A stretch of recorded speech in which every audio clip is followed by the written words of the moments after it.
Hello and welcome to episode 13 of the Lonely Knitter podcast.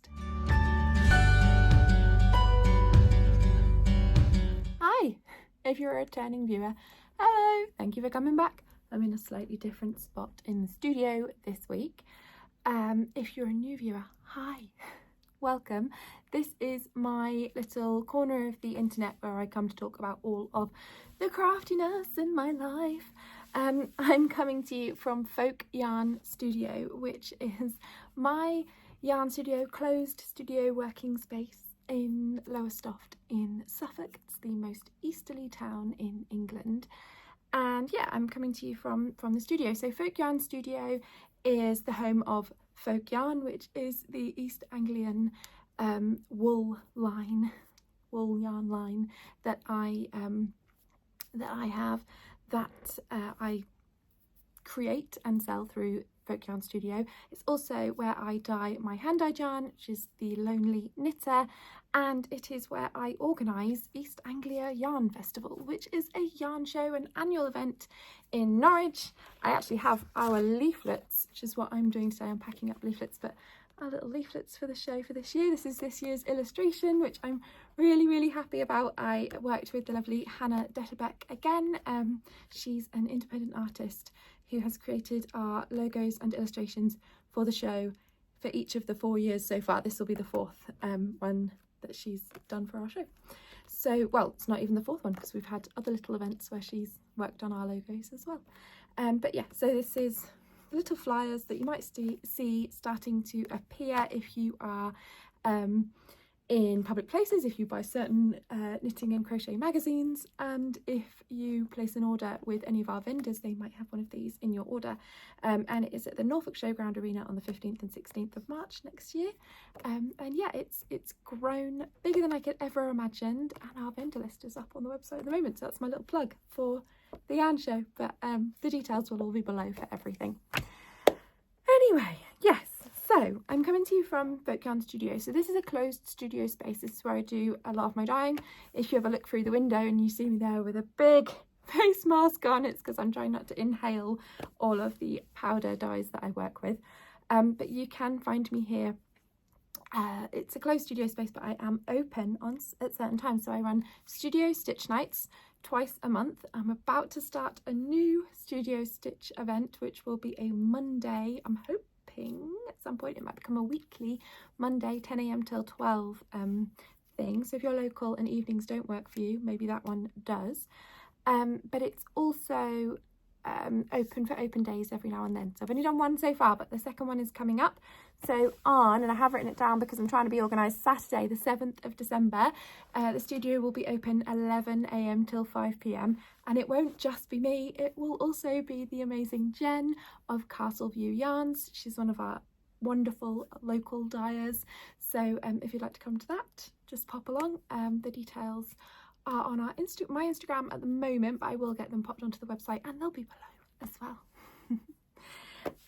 So moving on to the yarny goodness, the crafty goodness, the stuff that's actually been going on over here. Now I have promised myself that I'm going to start making these videos a little bit shorter because my podcasts have sometimes gone on for sort of over an hour and they can get very long and they take a very long time to edit, and my editing software often holds them hostage a little bit, and so does YouTube then when I try and upload them. So we're going for a bit more short and sweet, a bit more concise. I'm making proper notes because I want to podcast and I want to put it up and I want to chat to people, and I'm making things too hard for myself. So hopefully this will be better.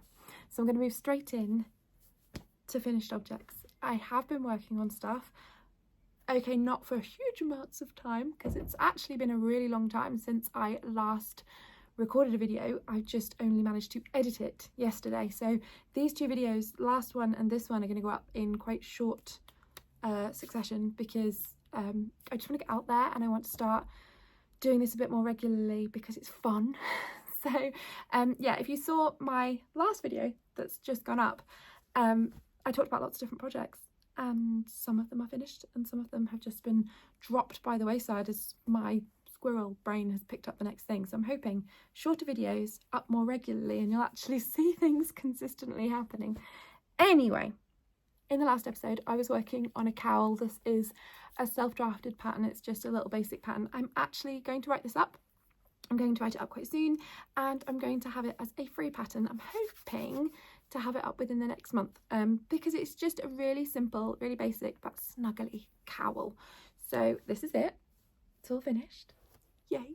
And it is the snuggliest snuggly cowl. Now, I actually made this originally with the thought being that I wanted something that would stand up a little bit and I could wear when I'm riding my motorbike. So I ride a motorbike, and I need all the cowls because my neck gets cold, and the fabric snood that I had before wasn't good enough. And also, who wants to wear a fabric snood when you're a knitter and you can make stuff? And I have been wearing this out on my bike, and it is the snuggliest of the snuggliest. But also, when I've got my big coat on when I'm just doing the school run, it is also the snuggliest of the snuggliest for that. So yeah, this is a really, really basic pattern, and it's knit from my yarn. So it's knit out of Norwich, which is folk DK, my DK weight folk yarn, which is East Anglian wool, but it's knit from Norwich, which is the pretty much black. It's meant to be a charcoal. It's not a true black apparently, but to my eyes it is. But yeah, so this is Norwich held double with my new yarn base, which is Plush Fluff, which is a merino nylon fluff yarn. It's a lace weight fluff yarn, but I have issues with mohair and I have some slight issues with alpaca, so yeah, in terms of allergies really. So merino nylon being a lace weight floof means that I can do all the floof projects, and this is the project that I really tested it out with to see if I loved it, and I do, and it doesn't shed, and I love it. So yeah, this is Plush Fluff held double with folk DK, and yeah, this is I'm calling this colourway Not Quite Clara, because this colourway, because it was dyed with the recipe for Clara, which is one of my older Doctor Who colourways, and the way the yarn takes the dye, I didn't end up doing some of the later stages with speckles because it just wasn't showing up. So it's a Not Quite Clara. And there are a couple of skeins of it on the website. I won't be dyeing this colourway again, I don't think, because I didn't write down all my notes for it, so it's a bit of a one-off on that one.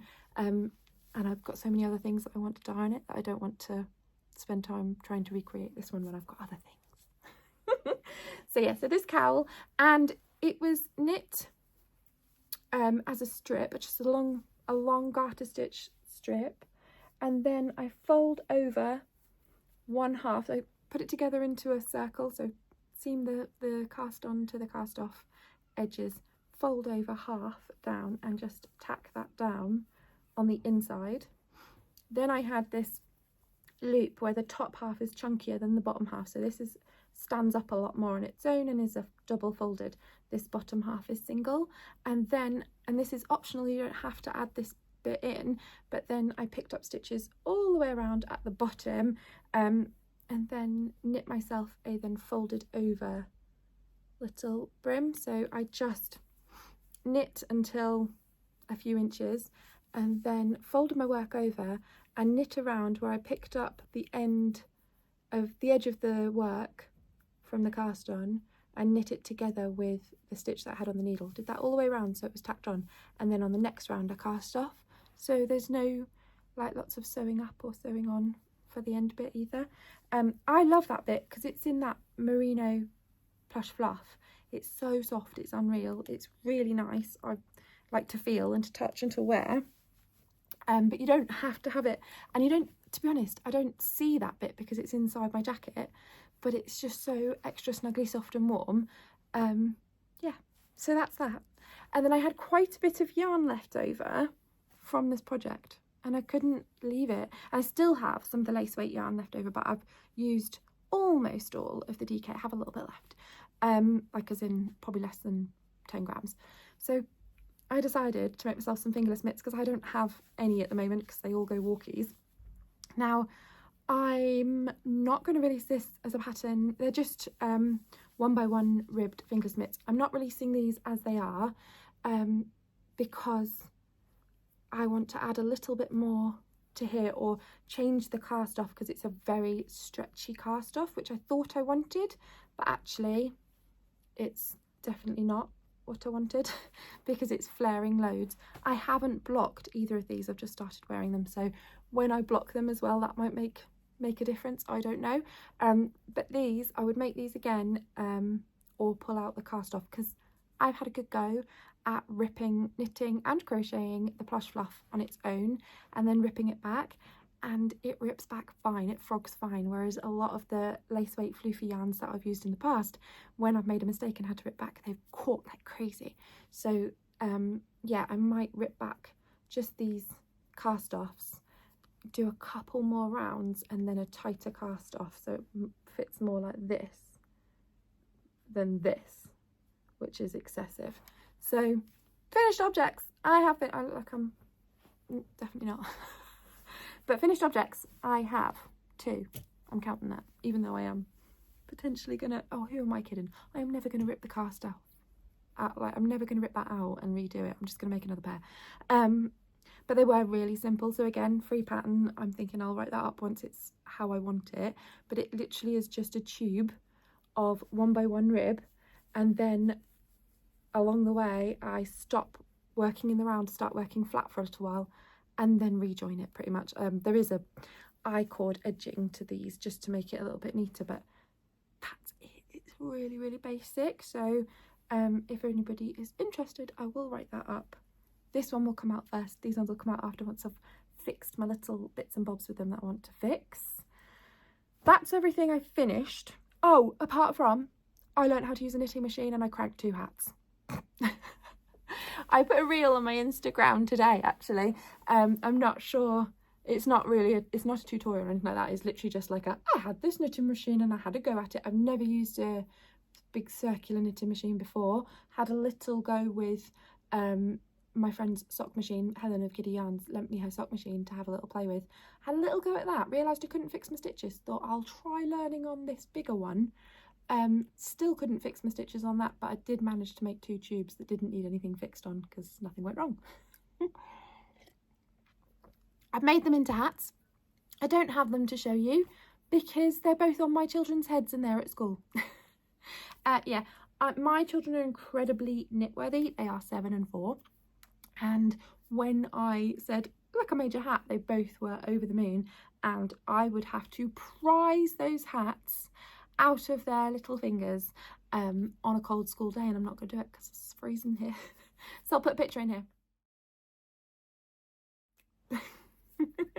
But they love their hats, and it's just an easy little win for me. I haven't had a lot of time. I'd love to sit and knit them some more hats and things like that, but I haven't had lots of time recently to have my hands free for my needles, and this way they both got handmade hats in my own hand-dyed yarn. I feel like I gave them a thing, and it didn't take me tons of time, and actually it was really fun and I really enjoyed it. But the knitting machine I used maybe wasn't the best. It's already having a few issues after just a couple of uses, but we'll see.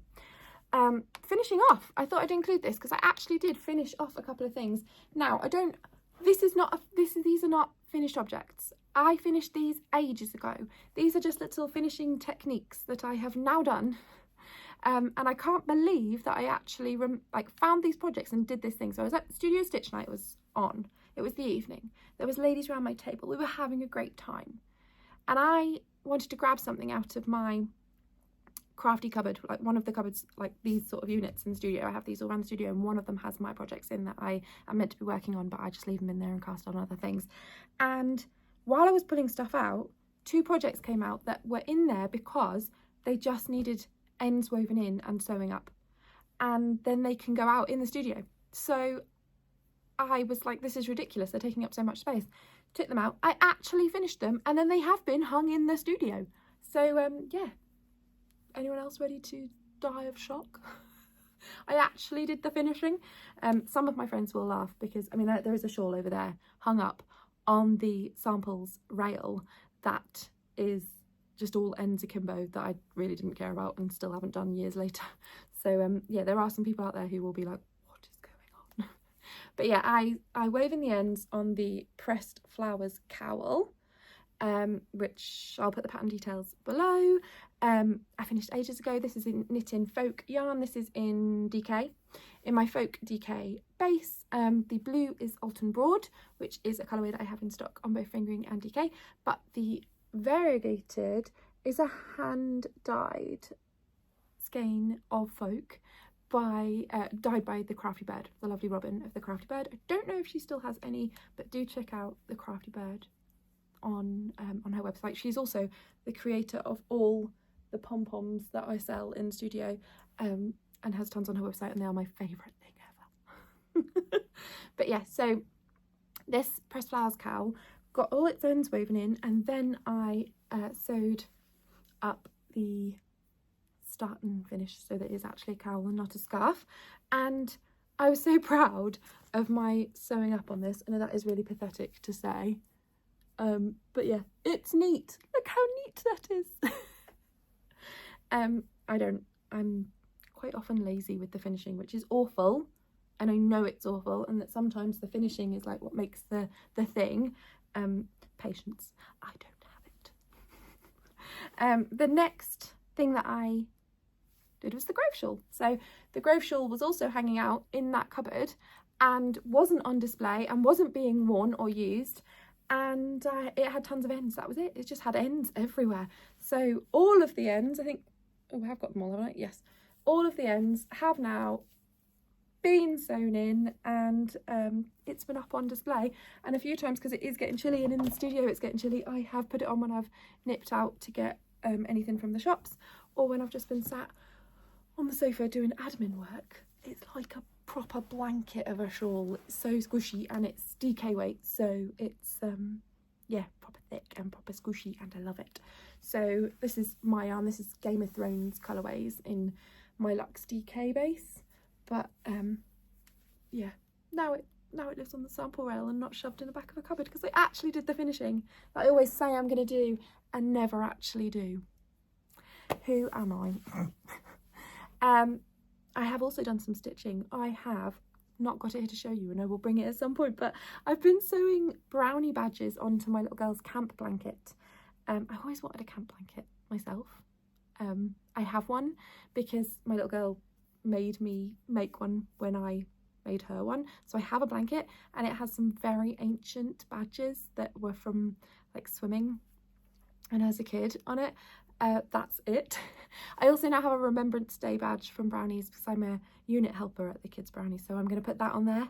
And then I also have a logo for East Anglia Yarn Festival badge that my friend made me, and a couple of others that friends have made me that I'm going to put on there, because it doesn't have to be brownies or guides or anything. I just want a badge blanket because I'm that dork. Makes me happy.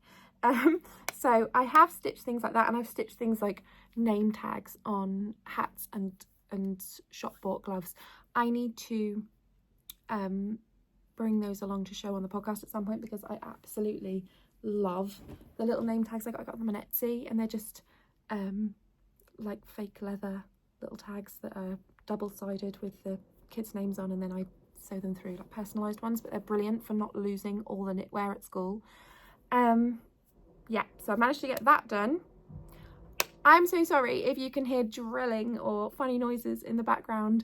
My studio is in a large building that has lots of different spaces rented out to different tenants. I'm next door to a dentist. I've got like a care home company upstairs, and they're working on the space next door to me. So if you get some background noise, I'm so sorry. So on to whips. I have two that I brought to show you. Now I have lots of whips, and lots of whips that were at the last podcast, and absolutely none of them have been finished, because otherwise I'd be showing you here, and absolutely none of them have been ripped out, because I don't tend to do that. I just tend to put them somewhere and pick up another thing, because I have bad habits. So these aren't all the whips I have going on in my life, because they never are, but I do have two that I have specifically worked on very recently, so that's what I'm bringing to show you.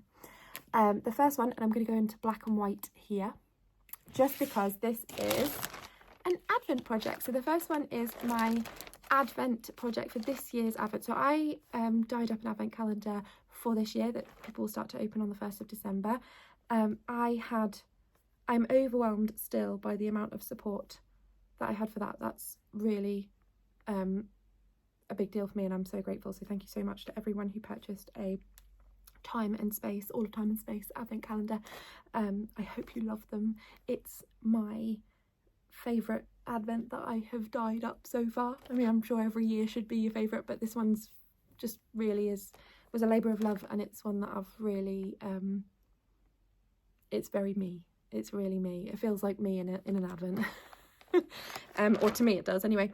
But in this incredibly attractive, many times reused, so very crinkled IKEA press up bag, I have lots of little hexagons because I'm making a DK weight version of a hexagon blanket in my advent calendar. So I have those in here, which I have been working on. I have a mini skein and a crochet hook in my handbag all the time, so that wherever I am I can just pick it up and do a little bit if I've got nothing else going on. And then I have this little crate which has blocked ones in. I know, right? What? Blocked? But they do grow a little when they're blocked, because this is superwash yarn, and they look so much neater and so much tidier. Obviously you can't see all the colours, so there's no point in me going through them all with you, but they're so much neater, they're so much tidier once they're blocked, and a little bigger. And I needed to take pictures for the advent so that I could share them online throughout December. I'm probably not going to share every single day, but just every now and then, and share the colours and talk about them, and share the quotes that I've got for everyone. When they open their advents, they come with a mini skein and a quote card from the show. And yeah, I wanted to block them so that when I had them in the pictures they looked super cute and neat and tidy, and like I'd actually thought about what I was doing for once. So I blocked all 24 colours, got a blocked one done, and then didn't block anymore because that's all I actually needed at that point in time. And now I'm sitting there thinking, you muppet, you should have blocked a few more. I'm just looking to see if I can find, no I can't find a solid colour one that I could show you, but I blocked up those ones. They are sat in one of these sneak preview, these little plastic crates. I'm going to have some of these available in the shop. My clubs, I'm going to reveal the details of my clubs for 2025. I didn't run any clubs, yarn clubs or fibre clubs or anything in 2024, as a bit of a way of giving myself a break after a very hard 2023 and a very busy time moving into the studio. So 2025 will be the return of clubs for the first time in quite a while, and I am making up a starter baskety pack thing, a starter pack basically, for anybody who wants to do any of the clubs, but also if you just have projects, and it'll come with a couple of these little crates and a few other little bits. So keep an eye out. I'll probably put a video up with some of those details in, just because videos are easier for me to blur at you. Because I'm a chatter. The other thing that I'm making, and we can go back to colour now, the other thing I'm making is for my little boy. So my little boy turns 5 on Friday. I cannot believe it. I literally can't believe it. I don't know what's happened. 5 years went by. I started a podcast when I only had one baby. Now I have 2, and one of them is the youngest is nearly 5. So I don't quite know what happened there. But I have books in the studio. I haven't got them on the website yet. I need to get them on the website. That's one of my big plans for December, is to get my books, my needles, all the other things that I have in here on the website, because well, it's hard times, to be honest. The cost of living, everything is going through the roof, and I need to just be able to actually show you guys what I have, rather than getting it in, not organising myself and just stocking this place full of stuff and not actually putting it out there, and then potentially having my business fail. Scary stuff, huh? This is one of the books that I stock. So this is Robyn, Octopus and Friends by Gelder, and this book has sat, and I will have some copies, or at least one copy spare of this to go on the website shortly, but this book has been sat in the studio pretty much since July. It is my copy. This one was always my copy, but Alfie, my little boy, he loves octopi. He has an octopus that he's had since he was 7 days old. He sleeps with it every night. It is his, he's called a yayapus in our house because he couldn't say octopus to begin with, and now he definitely can say octopus and does say octopus.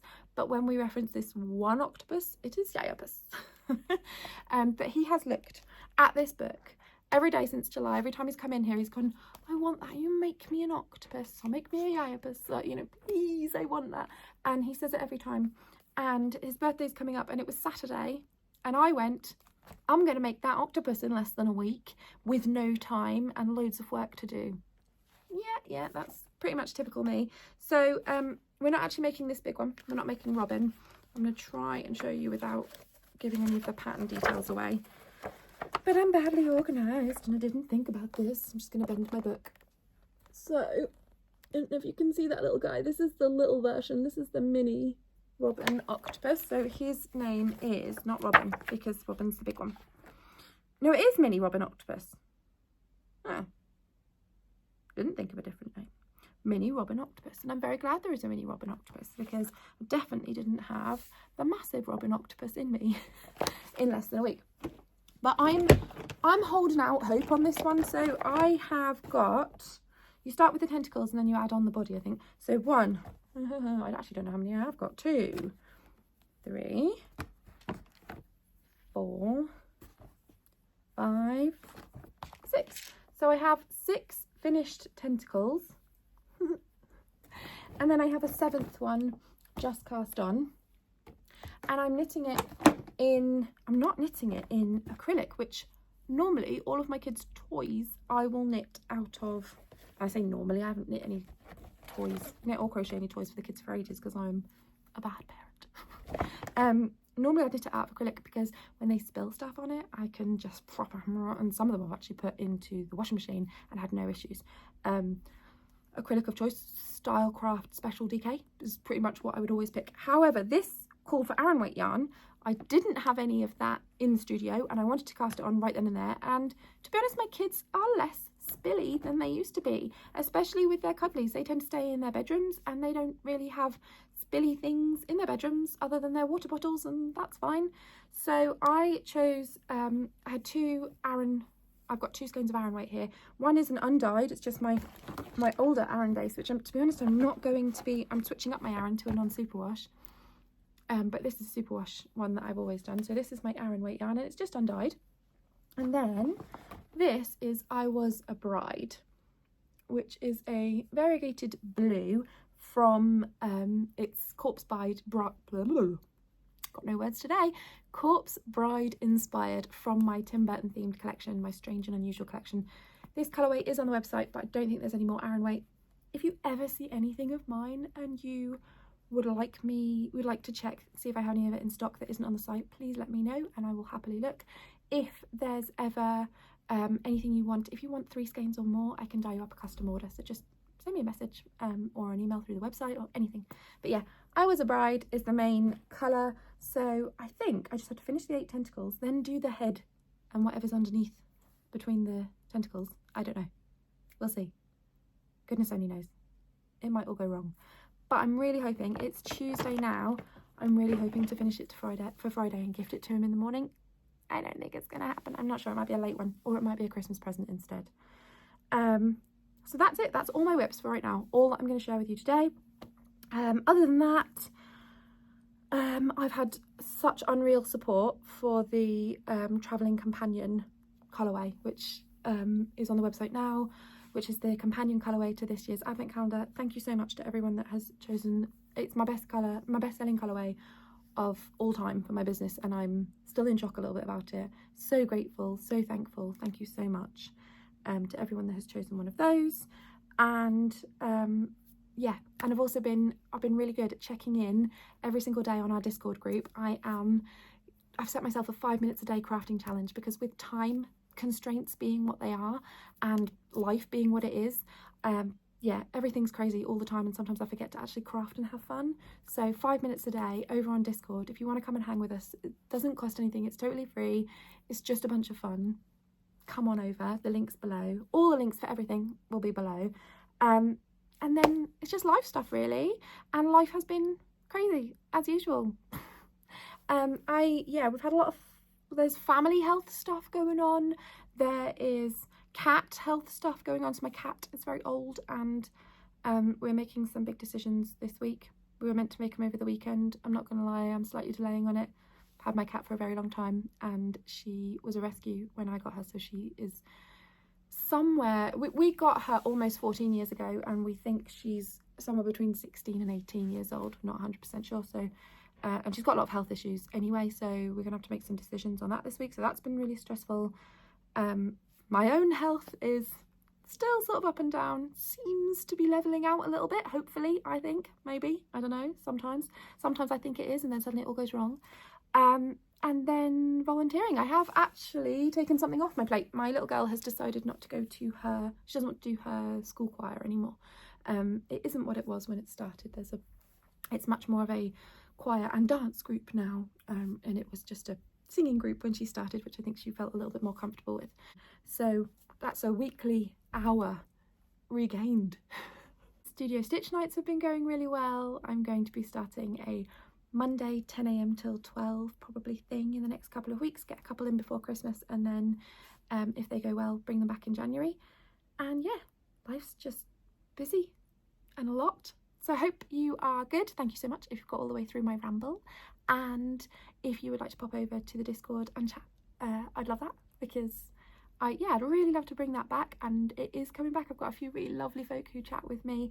You know who you are if you're watching this, and just make me feel a little bit less on my own with the whole, you know, working on my own, with being a mum to small children and trying to run a business and make ends meet and all the things, and they just are bringing a bit of joy back into my life a little bit when I've been having a bit of a rough time. So I am loving it over there, and if you want to come and join us too, that'd be lovely, but no pressure. I know that a lot of people don't know how to use Discord as well, haven't used it before. If you're one of those people and you'd like to come, follow the link, join it, download it, it's all free. But we're a very friendly bunch, so if you're learning how to use it and just want to chat and not use any extra features, which I don't use because I don't know how to use them, then that'd be lovely too, and it's a no pressure space. Anyway, I'm gonna let you go, and if you have listened all the way till the end, watched all the way to the end, thank you so much, and thank you for making me so much less of a lonely knitter.